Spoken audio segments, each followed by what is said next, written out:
Ito, panoorin nyo mga idol, oh. Talagang nakakabahala na ito ngayon. Na yung mga robot, ginagawa na nilang trabahante. Tignan nyo yan mga idol, oh. Kung magtrabaho sila, paspasan. Wala pa yung sahod-sahod. Oh, tignan nyo, nako. Ang lupit ng idea nila sa ibang bansa. Pero, sa ibang bansa pa lang ito available mga idol.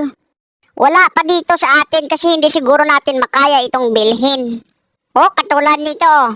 Sa pagbubuhat niyan, siyempre robot na yung gumagawa. Tignan nyo yung mga tao, mga idol, patingin-tingin lang sila. Parang mga sales boy lang yan sa mall. Robot yan nagdala. Robot lang talaga nagtrabaho dyan, oh. Mas magaling to pagtrabaho kasi sa tao. Naku, kung tao yan ang ilagay mo dyan, siyempre, magtagal dyan sa trabaho. Naku, lalaki talaga yung itlog yan. Pero tignan nyo yung robot, paspasan pa yan magtrabaho. Pangpakyawan yung galawan. Naku, pati sa agriculture, pati robot gumagawa din dyan. Oh, tignan nyo mga idol, nako. Sobrang init yan ang panahon ngayon.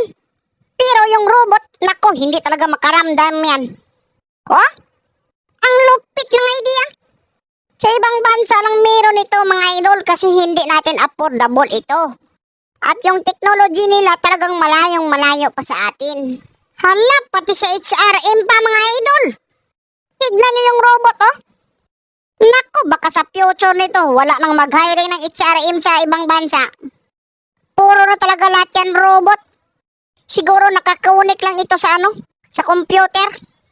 Or sa Bluetooth para madali lang siya makontrol. Ang lupit ng mga robot talaga. Ito, mas malupit. Tignan nyo mga idol, oh. Pati sa construction workers, talagang robot na dyan nagtrabaho. Ayun, tignan nyo mga idol. Sobrang paspasan pa yan magtrabaho kaysa sa tao. Ganito yung ginagawa ng mga taga-ibang bansa mga idol.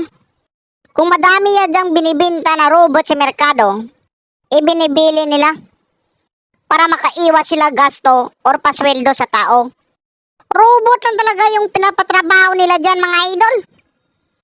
Kasi ang mas malupit lang dito, hindi siya makaramdam ng pagod at hindi siya magkasakit.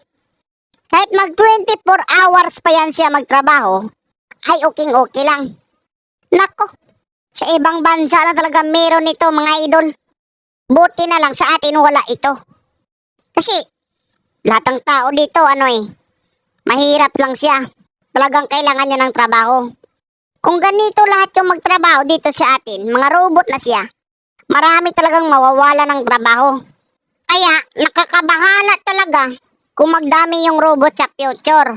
Baka yung mga tao nito, wala na siyang hanap buhay.